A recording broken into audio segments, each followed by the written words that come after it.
자, 부채 폭탄을 안 터뜨릴 방법은 있는가? 정부가 디레버리징을 하지 안 하고 협박한 이유에 대해서 말씀을 드리겠습니다. 기재부 차관의 스탠스는, 예,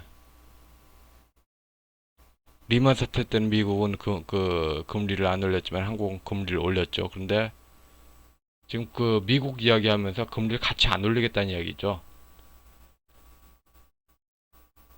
미국 및 기축통화국 같은 시세가 아닌데 금리를 올린다고 합니다. 디레버리징 안 하겠다 이 이야기입니다. 디레버리징 안 하면 부채가 폭발합니다. 3, 4년 남는 거죠. 그런데도 괜찮다고 우기고 있습니다. 김대중 경제학이 때문인데요. 원래 빛이란 그렇죠. 빚을 정부는 영원히 안 갚을 생각하고 있는 것 같습니다만 그 연계 시한은 불과 몇 년 안 남은 것 같습니다. 벌어서 갚든지 자기 자산을 처분해서 갚든지 갚아야 됩니다. 빚을 갚겠다고는 생각을 하면 부동산 가격은 당연히 하락합니다. 부동산 가격 하락하는 방법 간단해요. 빚을 갚으면 됩니다. 빚을 갚는 분위기면 조성하면 됩니다. 이 간단한 정책을 안 해요. 당연히 디레버리징 할 때란 전제로 부동산 폭락론을 내세우는 박홍기라는 작가가 있습니다. 이분은 민주당 지지자인 건 확실해 보여요. 그래 행간에서도 그렇게 보여요. 그런데 정말로 이렇게 시장 경제 원칙을 자기가 지지하는 정당이 어길 줄 모르는 것 같습니다. 뭐 물론 지금 이 땅에서 신종교 정당으로 여야가 짜여진데 다 지금 바람 맞고 있죠. 한국의 좀비 기업은 40%, 영국의 좀비 기업은 20%. 선진국들은 영국 수준이라도 맞춘 디레버리징을 한국에 원할 수밖에 없는데요. 나의 빚은 누군가의 소득입니다. 나의 빚 갚긴 누군가의 일자리 소멸입니다. 그러면은 이런 일자리를 지킨다고 빚을 갚지 마라. 이건 또 문제가 아니죠. 또 빚을 안 갚으면은 누군가에게는 그 빚을 안 갚으면 핵재앙이죠. 그래서 계속 빚만 지게 하고 그럼 이 빚을 지게 하면 일자리 늘어나지 않습니까? 그런데 빚을 지는 만큼 빚을 안 갚는 거에서 누군가에 큰 재앙이 오잖아요. 민주화 정치라는 게 다 이렇습니다. 혈연 연고자들한테는 베풀고 혈연 연고가 아닌 이들한테는 손해를 가게 합니다. 그래서 박원순이 연고가 없는 여성들의 성에는 아주 그냥 그렇게 하고 연고가 있는 여성만 인권 보호하잖아요. 이건 아닌 거죠. 사실 민주화 민족해방 체제는 강증산 신앙을 팔고 있었습니다. 주사파들이 대부분 증상교인이었다고 봅니다. 한국에 진짜 주체사상파는 많지가 않아요. 그렇다고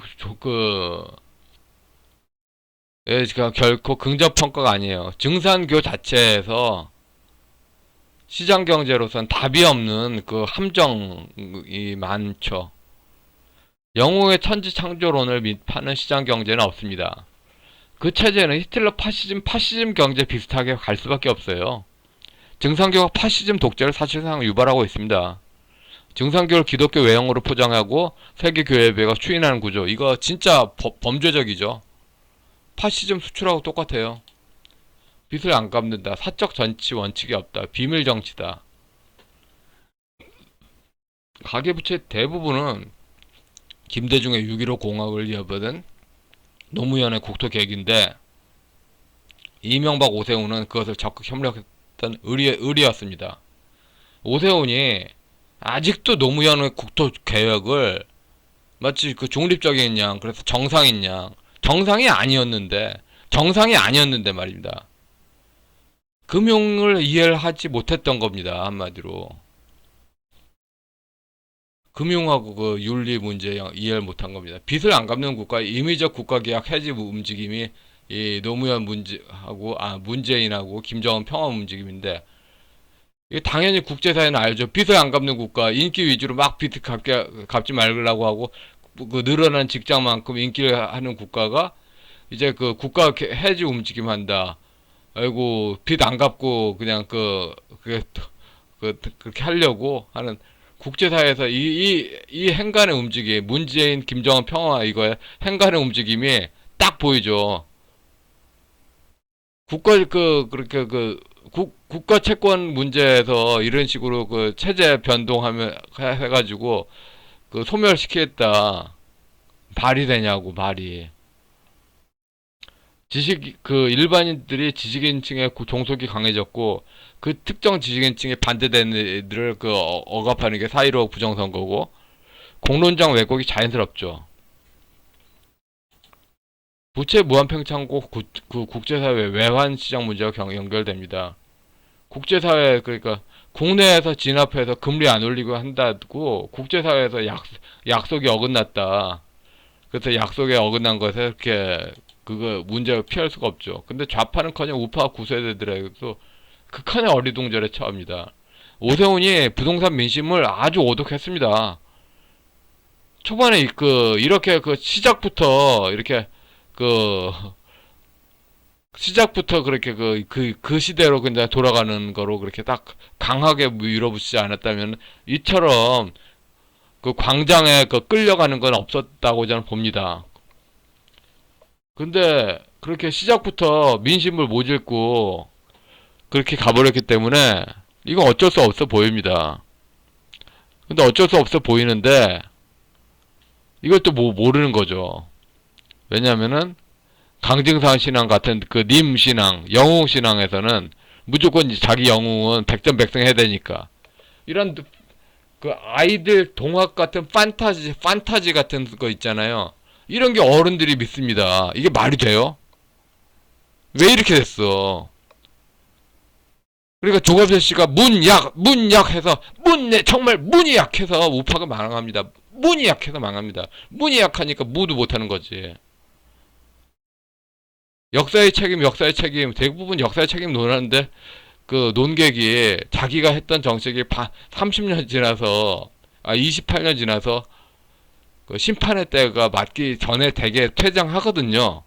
조갑재 기자는 퇴장을 안 해서 현직으로, 이런 일을 또 하는 게 원래는 원칙적으로 아니고 민주사회에서는 정말 큰일 났습니다.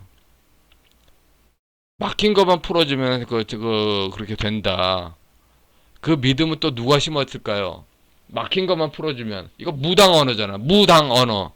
무당 언어로 시장 경제 한다고 누가 심었을까요? 김대중 아닙니까? 김대중. 무당 경제학이 무슨 시장 경제학이야? 그래서 정치, 경제, 사회, 문화 모든 식으로 무당 문화로 다 빠졌는데 중국 사상사 책을 본 사람 알 겁니다. 중국인들도 무당 문화, 노자 문화가 번성하면은 사회가 꼬꾸라졌대요. 왕조도 잠복이 무수하게 됐고 고의로 왕조 잠복 신앙을 퍼뜨린 거 아니야. 근데 유교 약속 질서가 아니죠. 주종관계 약속 질서가 아니라 중국인처럼 시장경제 약속 질서는 대등하게 만난 시장의 사적 가치로 대등한 상호 간의 약속이잖아요. 이걸 안 지켜. 이걸 안 지킨다고. 안 지키는 거가 영원히 가능하다? 가능할 것 같습니까? 신종교인끼리 별개의 질서를 깔고 있습니다. 그리고 국제사회 및 부정선거 반대파 등 합리성 수호자들이 피해자가 되고 있죠. 통정한 허위의 의사표시. 이거를 무지한 증명 가능하죠. 민주화 운동 문서들이 다 사기예요. 이거 사기라고 말할 때 법을 모르는 사람들의 그냥 뭐랄까 좀 더러운 오물이다 하는 그런 의미가 아니라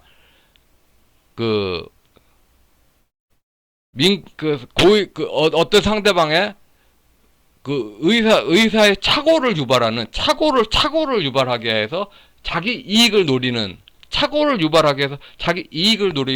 불법한 행위였단 말입니다. 착오를 유발하게 해서 자기 이익을 누리는, 물질적 이익을 누리는 그런 행위였어요. 민족해방운동 부족주의인데 민주화운동이다. 그리고 고려연방제인데 헌법사주 구현한다. 또 기독교가 아닌데 기독교다. 그래 신종교인데 기독교다. 사기의 3종 세트. 이건 분명히 소송으로 밝혀져야 된다고 봅니다. 일단은 그래요. 그 지금 현재 그 IMF 때 강경식 씨 형사처벌됐죠. 이 지금 부채법을 터지면은 분명히 형사처벌 나옵니다. 지금 이 부채법을 누가 키웠어요? 고래한방제 그 관련으로 그 고래한방제에서 그 떡 먹을 그 좌파 귀족들 그 사람들 돈 벌려고 그 일반인들한테 부채 써서 그 시장 들어오라. 그 약속이 다 거짓말이었단 소리 아닙니까? 오세훈 정말 큰 문제예요. 그때 나왔던 무대 그냥 풀면 다 된다. 그래서 일반인들한테 호구로 씌우는 그 원칙 생각이 없는 건가? 참 답답합니다. 좌파가 속이는 것도 그냥 좌파였어서 원래 속인다고 쳐. 우파가 왜 그걸 따라해? 그러니까 그걸 변명하려면은 국힘당 그 정치인들은 생각이 없어요. 이렇게 말할 수밖에 없어. 그러니까 좌파 정치하고 생각 없이 좌파 따라가는 정치가 있는 거고 우파 대변차 정치가 없는 거야. 그러니까 광주 민중항쟁은 이 서구적인 민주주의가 아니라 밀란시당에 기반한 김대중 살리기가 맞죠. 뭐 계속 그런 식입니다. 그 동학개미운동은 문지양 살리기고 노무현 때 참여민주주의는 노빠 부동산 투자고 민간신앙 혈안 연구자들의 신앙 공식으로 하니까 상명하복 문화죠. 오야붕이 꼬붕을 책임져야 됩니다. 그런 식으로 부채를 써서 그 자기들한테 도와준 시장경제 약속하고 상명하복으로 부채를 써서 윗대가리 도와준 그런 관계하고 이게 했는데 상명하복으로 부채 써서 윗대가리 도와줬다.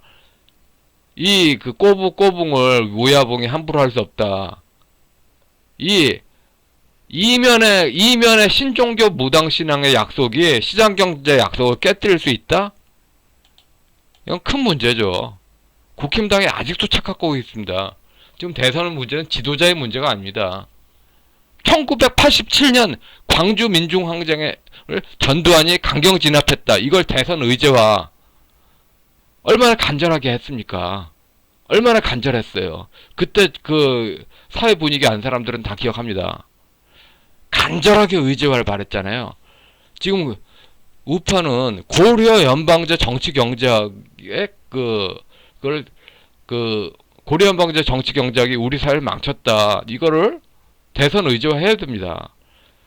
양김씨는 87년 대선에 물 먹었습니다. 광주 민중항쟁 의제화는 성공했는데 대선 물 먹었습니다. 그런데도 사회를 장기적으로 바로 잡았습니다.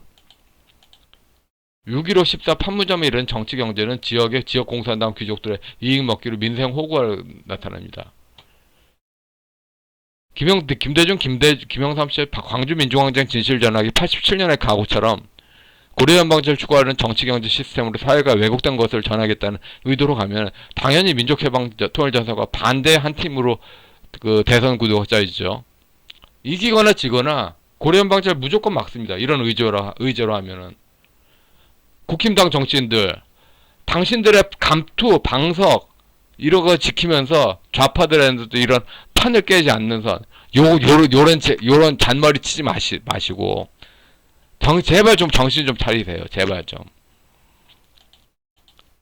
70대 운동권 노인들의 한풀이가 계속 지금 좌파 정책 다 보세요. 70대 운동권 노인들의 한풀이입니다. 근데 이 무한 한풀이가 2030 세대 고통으로 오는 걸 설명을 해야 됩니다. 디레버리징 가면 뭐 4050 먹물 일자리 날라가겠죠. 그런데 뭐 시간 순서대로 다 날라갑니다. 뭐 이 모든 게 신종교 신앙 때문입니다. 민주화 운동이라고 불렸던 신종교 좌파들의 그 신종교 무당신앙 때문입니다. 이거 한쪽은 일방적으로 섞고 한쪽은 이익만 누려온 민간의 사기 범죄입니다. 사기라고 해서 뭐 그냥 오점 이런 식으로 생각하면 안 됩니다. 더욱더 투명하게 민간의 법치 논리로 일단 상대방의 착오를 유발했잖아요. 착오를 유발하면서 고의로 위법했고 그 다음에 그 물질적 이해관계가 의도적이었어요. 이게 개인의 손해배상을 요구하는 손해배상 소송이 당연히 있어야죠. 기본이 무너졌어요. 기본을 아니 챙길 생각을 안 해. 시장경제 기본을 챙길 생각을 안 해. 시장경제 계약의 약속 관계와 그런 윤리 관계가 있는데 밀란 신앙의 오야분꼬붕에서 감투 신앙으로 그것만 남기고 나머지를 다 그냥 아무것도 할지 못하게 하고. 그래서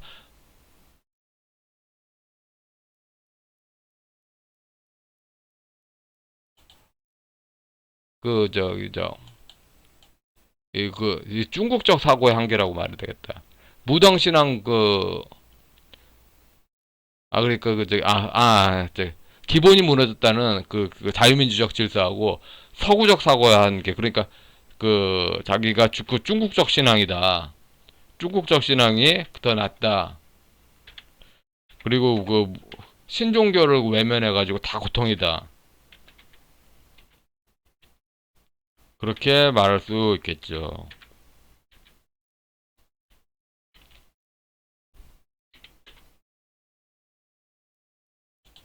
김대중 이후에 지속되어 온 성장 공식은 국민 등골 빨아먹는 비정상입니다.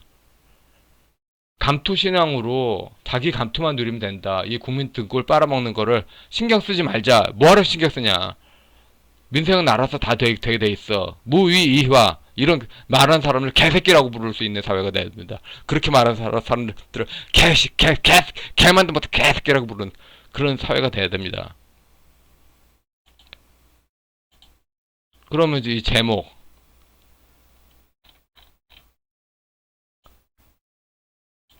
부채 폭탄을 안 터뜨릴 방법은 있는가? 답을 하겠습니다. 그런 건 없다. 구토한상을 깨고 현실로 돌아올 시간. 디레버리징 거부하면 외환시장 작살나서 거품 꺼지고 디레버리징 하면 장기간 거품 꺼지고 그래서 부채 폭탄이 터지죠. 거부할 수 있는 방법이 없다. 여기에 부동산 떡상로는 뭐냐? 예? 사기예요, 사기. 지금 부동산 떡상론 내세운 사람들 다 기억하십시오. 사기죄 맞습니다. 다 사기예요. 지금 부동산 떡상론 외치는 사람들 다 기억하세요. 다 카피해 두시고 다 기억해 두십시오. 사기예요, 사기. 국힘당 정치인들에게 주장하고 싶습니다. 87년에 김대중, 김영삼이 광주민중앙제 폭력 진압을 대선 의지하듯이 고려 한방제 추구의 김대중 부동산 공학 추진과 그러니까 농민 사회를 그리워하는 그런 수직 종속적인 오야분 꼬붕 정치 경제학으로 빚을 많이 져도 갚지 않아도 되는 것처럼 책임을 져야 된다는 그런 이면의 약속. 그것과 장기 지속의 여파. 그래서 계속 빚이 늘기만 했잖아요. 우리 강증산 김대중은 책임질 거야. 강증산 노무현 책임질 거야. 강증산 문재인 책임질 거야.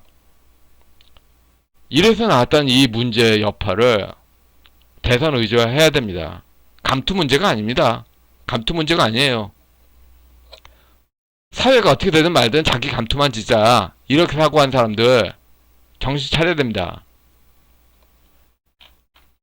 그래서